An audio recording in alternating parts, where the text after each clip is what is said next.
Now we have come to the final session, which is the panel discussion. The topic is building sustainable management professionals in South Asia.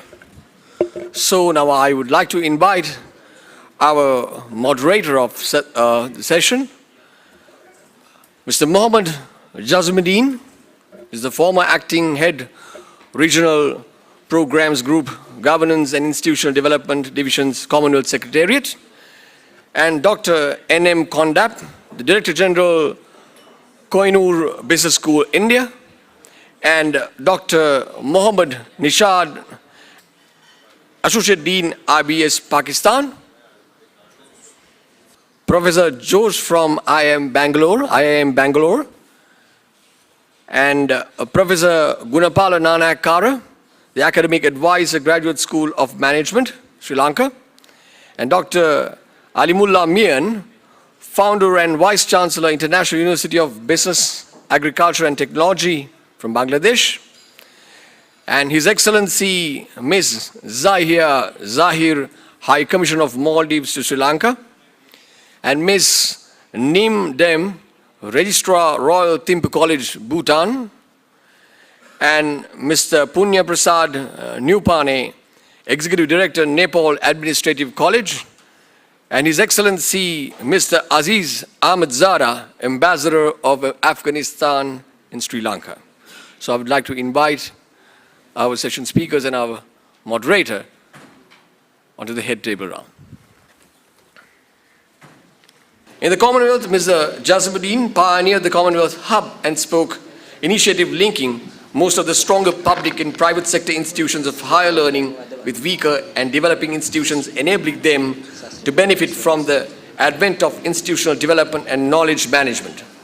From the inception, Mr. Jazmuddin concept assisted in the creation and sustenance of the network of Association of Management Development Institutions of South Asia, AMDISA, was significant in advancing the network and Pacific schools and institutes of public administration and governance, thus promoting management development within the region and beyond. He went beyond to launch at Lahore, Pakistan, the Commonwealth Association of Management Development Institution, CAMD. As a respected member of the editorial board in the prestigious South Asian Journal of Management, his significant contribution to policy papers in Commonwealth workshops, seminars, and symposiums strongly advocated the need for reforming public service and governance, championing quality management and productivity improvement, creating an enabling environment for institutional development, and published articles in leading journals in management development. He is currently a member-nominated trustee of the Commonwealth Staff Pension Scheme. Mr. Jazmuddin, a professional learning and development at the Queen Elizabeth College, Oxford Victoria University, Wellington, New Zealand, Australia and New Zealand School of Government, Auckland and Melbourne, and Carleton University, Ottawa. So Mr. Jazmuddin is internationally credited with designing and lecturing for Commonwealth programs at the Schuling School of Business, York University, Toronto, and National University of Singapore, Nanyang, and the Technological University and Singapore Management University, and University of Putra and University of Sains, Malaysia, Indian Institute of Management, Ahmedabad and Kolkata, and Lahore University of Management Sciences in Lahore, and the Institute of Business Administration, Karachi and Dhaka, and Sri Lanka Institute of Development Administration, Colombo, and Maldives Center of Management and Administration, Male, and University of the South Pacific, Suva and Apia, and the University of Papua New Guinea.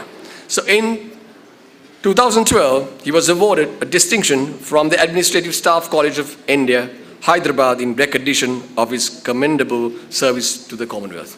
May I now invite our session moderator, Mr. Mohammed Jazmuddin, to the podium.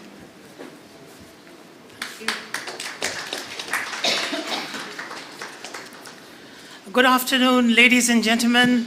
Ayubowan, Warnakalam, Assalamu alaikum, Namaskar, Namaste. In keeping with the Commonwealth spirit, let me seek your agreement that we have a 90-minute session in which we have 8 distinguished speakers, academia, practitioners, high commissioners, ambassadors from the 8 SAARC region. This is indeed a remarkable feat for UMDISA to get all the 8 regional members represented at the Colombo 2013 SAMF. As you are aware, this is the last of the session planned for the 2-day event. While many definitions have been professed, there hasn't emerged a common definition that UMDISA can embrace and say that calls for sustainable development in management education. But let me share with you a journey which the Commonwealth Secretariat had planted with the Administrative Staff College in India back in the 1980s. Mr. Potla Sen was our Director of the Management Development at the Commonwealth Secretariat, and he completed his term and he returned to India as the principal of the Administrative Staff College. As a colleague, we began to work with ASCII, as we fondly call it. And then, after his departure, we had Dr. Dharani Sinha, who took over the reins of that institution. The Commonwealth was at a point when we could not have speaking terms amongst member countries at the official level. At the political level, at the heads of government meeting, there was fraternity, there was agreement, there was discussion, there was debate. But when it came to ministry officials, we found there were a lot of discourse, mistrust, misunderstanding. So the Commonwealth toyed with the idea of second-track diplomacy. And that second-track diplomacy meant that we could instruct an institution and work closely as partners to bring the academia together. That is what gave birth to the Association of Management Development Institution, and our friend, late friend and mentor, Dr. Dharani Sinha, provided us with the excellent stewardship. There are present, ladies and gentlemen, some of your eminent colleagues who happened to be at that inaugural meeting at Hyderabad. I can name Dr. Bhushan, Dr. Mia, and others. Of course, the late Khwaja Sahab, who is no longer with us, were the stalwarts that went on to support the Commonwealth in its search to create a network amongst the SAARC member countries. It has now completed its young age of 25 and has progressed further. This is seen as a model of sustainable development in the practical terms by the Commonwealth. We did not provide more than the seed money that we did. We did not provide any additional support other than the intellectual input and the stewardship at the board level to see whether it is serving the interests and needs of the region. Of course, we were instrumental in supporting the postdoctoral fellowships, and I'm pleased that Dr. Dharmasiri was a product of that award, and he made a presentation yesterday to all of you. So my role today, ladies and gentlemen, is to facilitate and challenge. And with your agreement, we hope that we will have the 8 eminent presenters from all the SAARC member countries. And I do apologize, the High Commissioner for Maldives was not well, and we had to use our charm and our goodwill to rope in Dr. Muhammad Latif, who has excellent credentials, and I shall share them with you at the appropriate time, to represent the Maldives. So without further ado, in the 90 minutes, I propose, with your agreement, to have each of the speakers come on for oral presentation, including PowerPoint, of no more than 8 to 9 minutes. We should be able to conduct the business and then open the floor for question and answers. In the spirit of the Commonwealth, we seek your agreement by show of hands. Do you agree that we go forward with this motion? Thank you. So let us now begin. I won't go in terms of alphabetical order, which is in the spirit of things for the board level, but in terms of the paper that has been given to me. And I call upon Professor Gunapala Nanayakara. He is an eminent scholar an academic advisor with the Graduate School of Management, formerly Director and Senior Professor of Management Studies at the Postgraduate Institute of Management, University of Srijaya, Pune. Of course, his biodata is amongst the papers that have been circulated to you, so I shan't sort of take more valuable time by pronouncing more about him, but just to give to you that he is a PhD from Carleton, a university that I attended, and I have very happy memories of Ottawa. A Doctor of Literature, an honorary in 2005. He's an academic staff and the Director of PIM, Senior Professor of Management, and he has pioneered advanced management education in Sri Lanka by setting up the first MBA degree program in the country in 1980. He is a US Fulbright Senior Fellow and a Canadian Commonwealth Scholar from 1974 to 79. So with your permission, may I call upon Professor Gunapala to kindly share with us the Sri Lanka perspective. Thank you, Mr. Chairman. Ladies and gentlemen, it's a bit of a nostalgic moment for me. For myself, being one of the so-called founders of MDSA, I was one among the few who met in Montreal in 1988 with President Dharnipi Singha, KPK Nair from Canada, Professor Bhushan, Ashok, and then Professor Wahab from Bangladesh, and then Professor from Pakistan, Professor Wahab, yes. So we have come a long way. I was the Vice President of the MDSA in 2002 and 2004, but unfortunately because of my responsibilities here could not proceed any further in the responsibility list. But let me quickly get into my subject on sustainability, management development, and professionals. Sri Lankan perspective. To go to Sri Lankan perspective, let me first go to an era where there was no perspective of sustainability in the history of development of, say, capitalism. Most of us would remember in the 1960s, Milton Friedman was the person who promoted the idea that business has only one single objective, that is the maximization of profits. When he was confronted by many people at that time that a corporate has a social responsibility, his answer was very simple and straightforward. And in fact, people like us who were the students at that time, we were quite inspired by what Milton Friedman said, that managers are, according to the principle of the theory of agency theory, managers are responsible only to stakeholders. One stakeholder, that is the shareholder of the company, for the purpose of maximizing the wealth of the company. When he was reminded by the socialists at that time, look, corporates have to be concerned with the community, with the rules of law, and so on, he said, we pay managers in order to serve us, in order to get a better yield for our investment. Social responsibility is the responsibility of the government. As long as we perform within the law, we have performed our responsibilities.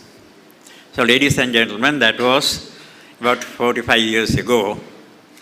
For promulgating that idea, he was given the Nobel Prize as an economist. But history has taken a different route. I saw in 2012 one important article written by Michael Porter, who was an ardent capitalist and a promoter of the motive of profit, going to say that the corporates have a social responsibility, and going beyond that, there is a permanent responsibility to create value in the society. And this is defined, this is a definition of what the managers are going to be in the new era. So what he says is that the CEOs of companies today have not only the responsibility for one P, that is profit, but for three Ps: the profit, the people, and the planet, or the triple bottom line, that we must maximize not only profit, but also the social value and the environmental value of the corporate bodies. So having said that, Mr. Chairperson, the problem in Sri Lanka with regard to environmental and business sustainability and the role of managers is that many corporates in Sri Lanka are not quite interested in social responsibility. In fact, many companies today want to go beyond corporate social responsibility and embrace a greater corporate sustainability. You all remember there is a world body called Compact Global, concerned with environmental sustainability, and out of the 325 public enterprise, public companies in Sri Lanka registered in the stock exchange, only 42 are members of this global compact. So that is the level of our commitment to CSR and corporate sustainability. We have studied what these companies do. Now, very briefly, our findings can be summarized into 4 A's with regard to management development. If you want to have managers developed for sustainability responsibility, the first area of concern is attitude. Whether our managers have the right attitude to direct and to have strategies for the corporation, for the company, to take social issues into a serious account of the business activity. The attitude perhaps is limited to conformation to the legal requirements, and that is not sufficient. So I have to deal with the attitude issue of our managers, starting from the top of the CEOs. The second A is analysis. The environmental issues and the community issues and the social issues today require managers to go beyond simple analysis required for internal decisions, but recognize the global relationship of any business entity. That requires broader knowledge and broader skills of analysis, ranging through various disciplines. That is not happening because a lot of our senior managers are narrowly defined in terms of experience and learning. Either they are accountants, marketers, finance managers, or engineers. But they have to go for much broader education. So that is the second A, analysis. The third A is action. Analysis could be a paralysis, not resulting in any action. We need to have action-oriented managers in Sri Lanka. As you know, it may not be quite right to say in a SAARC region conference that Sri Lankans are very good in talking, discussion, debate, but when we come to the stage of action, we are very slow and I would say primitive. So getting managers to act is a challenge in the Sri Lankan context. And the final A is, what do you think? Accountability. Now, this is the most important A in the context of our corporate social sustainability. If managers are not accountable for the resources that they use, the way they use, the way they contribute directly and indirectly to the environment, then we have a large issue.